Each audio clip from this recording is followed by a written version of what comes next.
السلام علیکم۔ کھجور کے 15 فائدے حوالے کے ساتھ آپ کی خدمت میں پیش ہیں۔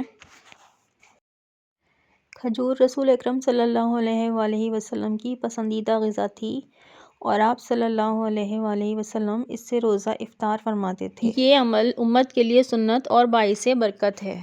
افطار کی بہترین غذا روزہ کھولنے کے لیے کھجور فوری توانائی فراہم کرتی ہے اور جسم کو تقویت دیتی ہے۔ اسی لیے نبی کریم صلی اللہ علیہ وآلہ وسلم نے پانی کے ساتھ کھجور سے افطاری کی ترغیب دی۔ کھجور کو جنت کے پھلوں میں شمار کیا گیا ہے اور یہ اللہ کی خاص نعمت ہے۔ اس کا ذکر قرآن اور حدیث میں کثرت سے آیا ہے۔ بھوک مٹانے کا ذریعہ۔ نبی کریم صلی اللہ علیہ وآلہ وسلم نے فرمایا کہ جس گھر میں کھجور ہو وہاں کے لوگ بھوکے نہیں رہتے۔ یہ فقر اور محتاجی سے حفاظت کا ذریعہ بنتی ہے۔ کھجور جسمانی کمزوری کو دور کرتی اور طاقت کو بحال کرتی ہے۔ اسلام میں اسے غذائی، روحانی دونوں لحاظ سے مفید بتایا گیا ہے۔ حضرت مریم کو زچگی کے وقت تازہ کھجور کھانے کا حکم دیا گیا۔ یہ ماں اور بچے دونوں کے لیے مفید قرار دی گئی۔ عجوہ کھجور کھانے والے کو جادو اور زہر سے حفاظت حاصل ہوتی ہے۔ یہ خاص فضیلت حدیث میں بیان ہوئی ہے۔ کھجور دل کو مضبوط کرتی اور غم اور اداسی کو کم کرتی ہے۔ علماء اسلام نے اسے قلبی قوت کا ذریعہ بتایا ہے۔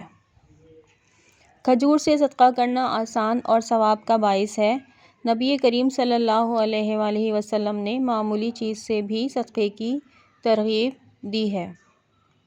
مومن کو کھجور کے درخت سے تشبیہ دی گئی ہے جو ہر حال میں فائدہ دیتا ہے۔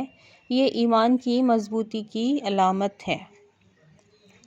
کھجور سادہ مگر مکمل غذا ہے جو قناعت کا درس دیتی ہے۔ اسلام سادگی اور اعتدال کی تعلیم دیتا ہے۔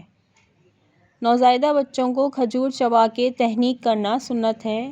یہ بچے کی صحت اور برکت کا سبب بنتا ہے۔ افطار کے وقت کھجور کھا کر کی گئی دعا قبول ہوتی ہے۔ یہ وقت خاص رحمت کا ہوتا ہے۔ کھجور کھانے سے رزق میں برکت اور شکر کا جذبہ پیدا ہوتا ہے۔ یہ اللہ کی نعمت کو یاد دلانے والی غذا ہے۔ کھجور سادہ غذا ہونے کے باعث انسان کو آخرت کی طرف متوجہ کرتی ہے۔ یہ دنیا کی عارضی لذتوں سے بچنے کا ذریعہ بنتی ہے۔ اگر ویڈیو پسند آئی ہو تو شیئر، لائک اور سبسکرائب ضرور کر دیں۔